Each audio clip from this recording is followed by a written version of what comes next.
कधीच नाही चुकणार तुमचे फेवरेट टीव्ही शोज झी5 सोबत, तेही एकदम फ्री।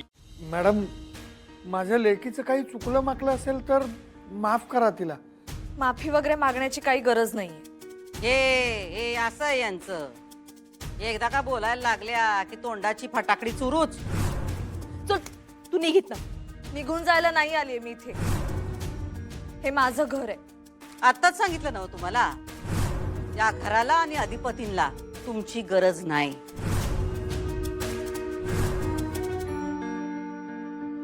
ते तुम्ही नका ठरवू मॅडम। मग कोण ठरवणार? हा, इतके दिवस तुम्ही या घरात राहिला, तुम्हाला कळलं नाही? या घरात सगळ्या गोष्टी आम्हीच ठरवतो। अहो मॅडम, तुम्ही काही देव नाही आहात। पण देवी तर आहोत, बाकी कोणी मानत नसल, पण अधिपती आम्हासनी देवीच मानतात। ठाव आहे ना तुम्हाला? एकदा त्यांच्या डोळ्यावरची पट्टी निघाली ना मॅडम, की त्यांनाही कळेल तुम्ही काय आहात ते। कोण काढणार ही पट्टी हो? मी।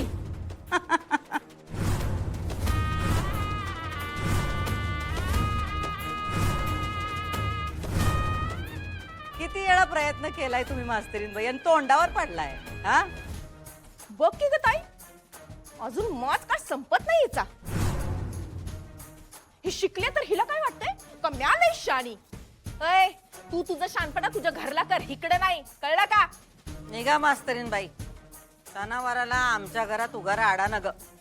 मी नाही जाणार मॅडम। ए डुचके, तुला काय आता हिब्रूच सांगू काय? लई टेचात घर सोडून गेलतीस ना? मग कशाला आमच्या घरात परत आलीस ग? कशाला आलीस? लायकी तर आहे का तुझी? मला अधिपतींना भेटायचंय। मी काय म्हणतो मॅडम, भेटू देत ना दोघांना। हो, बोलून मिटवतील भांडणं त्यांची। नवरा बायकोंमध्ये आपण कशाला पडायचं ना? जाऊ देत तिला। तुमची पोरगी शानपणा करतेच, आता तुम्ही बी करणार होय? याई आयसा म्हणून काही बोललो नाही आम्ही तुम्हासनी, पण आता तुम्ही सांगू नका आम्ही काय करायचं ते। रागवू नका मॅडम, माझं म्हणणं इतकंच होतं की भेटू देत ना दोघांना। तुमच्या पोरीची लायकी तरी आहे का अधिपतीसनी भेटायची?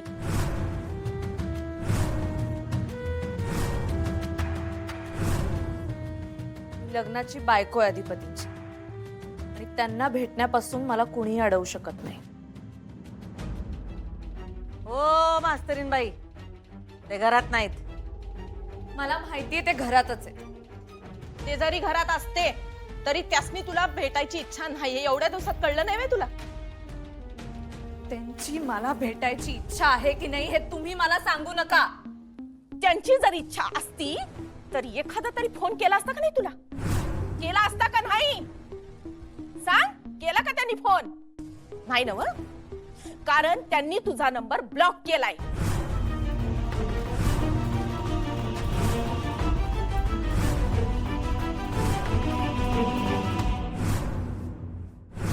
नाही, काहीतरी गैरसमज झाला असणार तुमचा।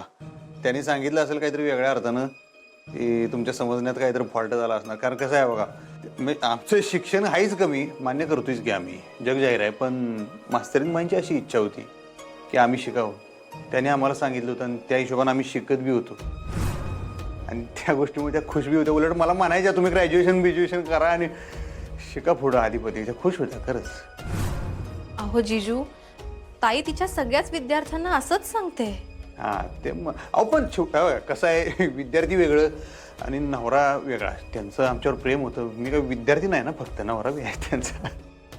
कसं सांगू तुम्हाला, प्रेम वगैरे सगळं दिखावा आहे। नाही म्हणजे माझी सख्खी बहीण आहे असं मी खरंच बोलू नये, पण काय ना, तुमच्याकडे बघून मला खूप वाईट वाटतं, म्हणून तुम्हाला मी हे सगळं सांगितलं। जीजू, खरंच सांगते, तुम्ही मला मोठ्या भावासारखे आहात। तो मदन आल्यापासून ना, ताई फक्त मदन मदन एवढंच करतेय।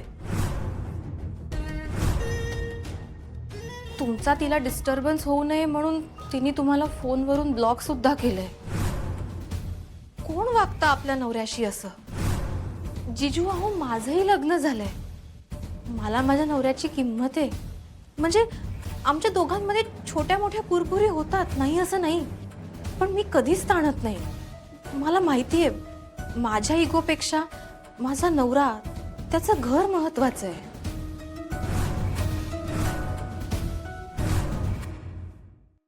नाही, हे शक्यच नाही. अधिपतींनी माझा नंबर ब्लॉक करणं शक्यच नाहीये.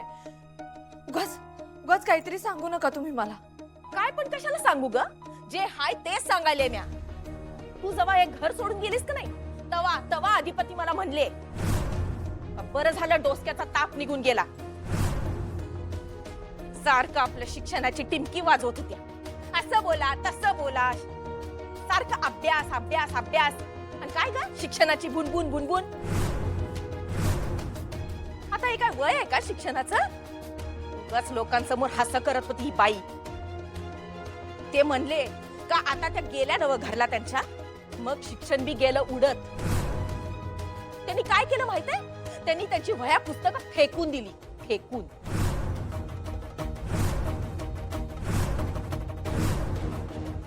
नाही, अधिपती हे करणं शक्यच नाहीये.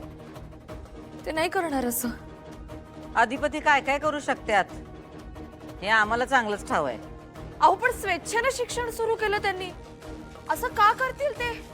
तुम्ही जबरदस्ती केली. सारखी आपली बुनबुन बुनबुन म्हणून ते हो म्हणले. आणि ते शिकले नाहीत, शिकण्याचं नाटक केलं.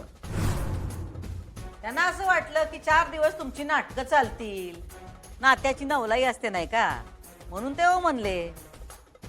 पण पुढे जाऊन त्यांच्या लक्षात आलं ना त्यांना शिक्षण पाहिजे ना शिकवणारी. भुवनेश्वरी मॅडम, प्लीज असं नका ना बोलू. आमच्या बोलण्यानं काय होतंय हो? अधिपती बोलू शकत नाहीत मास्तरीनबाईं पुढं, त्यामुळे आमच्याकडं मन मोकळं करतात ते. मला नाही वाटत असं. तुला अजून कळलं नाही का ग मास्तरने? काय नाही कळलं? हेच की त्यांच्यासाठी कोण महत्वाचं आहे ते. तुम्ही घरात राहिला नाही यानं त्यांना काय बी फरक पडला नाही, पण त्यांनी आम्हाला घराबाहेर जाऊ दिलं नाही. यातच समजा आलं नाही का? माणूस काय बोलतो त्याच्यापेक्षा माणूस काय वागतो याच्यावरनं सगळं समजून घ्यावं. हे तुम्हासनी अजून बी कळलं नसेल मास्तरीनबाई, तर येडी म्हणावं लागलं तुम्हाला.